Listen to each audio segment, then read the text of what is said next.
কাল আমি চলে গেছিলাম আমাদের রায়গঞ্জ থেকে একটু ভিতরে যেতে হয়, আমতলা একটু ভিতরে।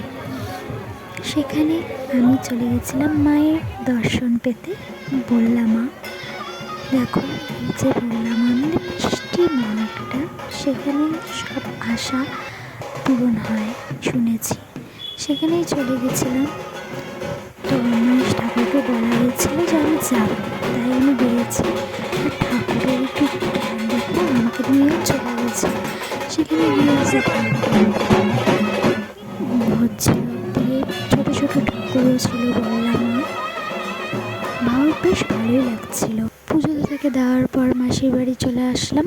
আসার পর দেখি মাসি আমার জন্য এক কড়াই খিচুড়ি রান্না করে রেখেছে। সেখানে খিচুড়ি আর তরকারি খেয়ে আমরা বাড়ি চলে আসলাম। লাইক সাবস্ক্রাইব করতে ভুলো না বন্ধুরা।